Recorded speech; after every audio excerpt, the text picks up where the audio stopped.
Hi everyone. Today I'm going to talk about planning your paintings. When most people start to paint, I'm guessing that they don't really think too much about what the finished article is going to look like.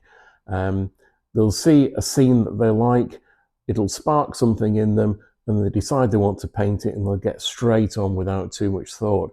But if you're serious about improving your painting, you'll need to just think a little bit before you go in with the brushes and the paint. I'll show you some of the things that I like to consider before I start to paint. So here I'm working from a couple of sketches of a friend's garden, which I did last November. These thumbnails give me most of the information I need about tone and so on. I'm also working a little from memory as well. Um, it was a pretty dull afternoon, so I'm trying to capture that somber atmosphere of a November afternoon.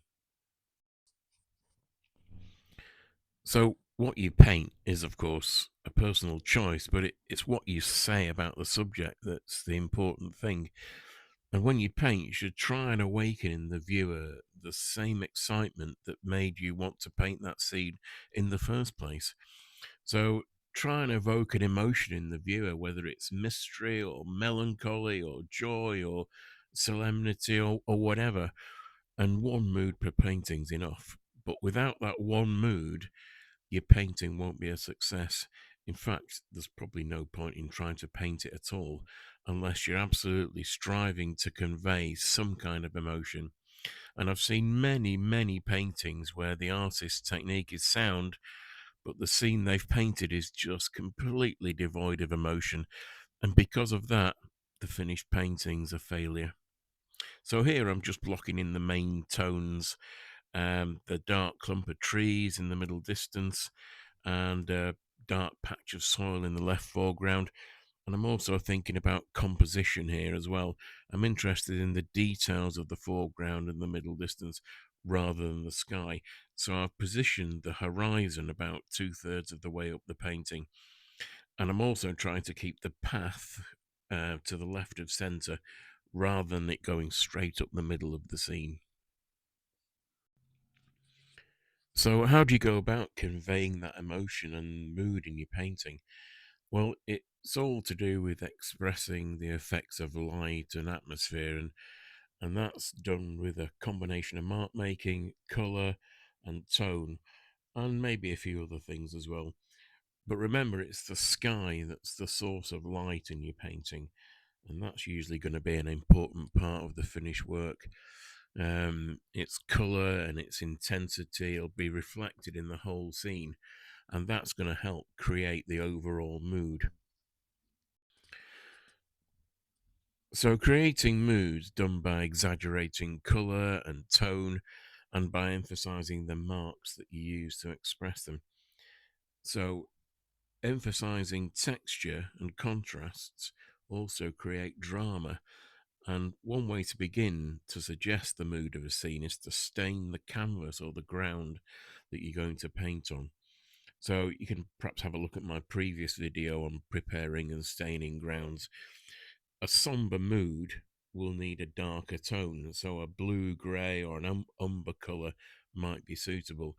A warmer, brighter mood might require a ground of, say, yellow ochre or raw sienna or something, or even a burnt sienna, even a sort of cadmium red. Bright though it may be, it's fine. You can use that even to create that sort of hot summer day. Making sure you get the right tone for the stain's important. Otherwise, you'll be fighting against it all the way through your painting. So here you can see I've chosen a blue grey stain for the board.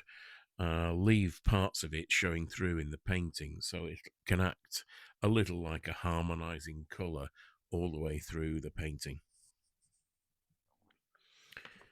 In this painting, I'm just using 6 colors. I've got black and white, cadmium red, Prussian blue, yellow ochre, and raw umber. And you can see I've started to block in the areas of light and dark to create some drama. And that's another element you should try and create in your work as well. Get the main areas of colour sorted out first, and even if they're not right, you can change them later on. But the important thing is just to get something down on the canvas before you start adding details. You can see here that with the marks I make, the flicking and the spattering paint onto the surface, drawing with charcoal and pastel and so on, I'm trying to add something to the mood of the piece.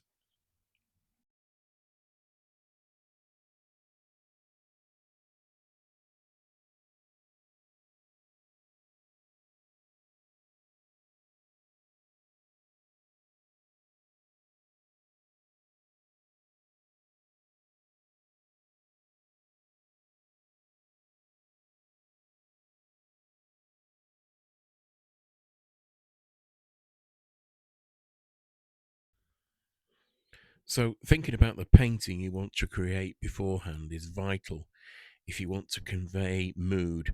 And don't forget that you're free to change anything in your painting if it helps you create the mood you're trying to express. Don't slavishly copy what you see like a camera. Exaggerate the colour and tone and motion and marks to get across the atmosphere in your painting. In this painting, I'm trying to keep something of the dull, brooding light of a late afternoon. Now, whether it's succeeded or not, you make your own mind up. But when you finish the painting, have a close look at it and critique it. Ask yourself some questions about your work. Does it capture a mood, or is it just a lifeless copy of a scene? So I hope this short video will help you improve your paintings by thinking about what you want your painting to convey instead of just letting it happen as you go along. You can really communicate what you want to feel about the landscape and what you want the viewer to feel as well.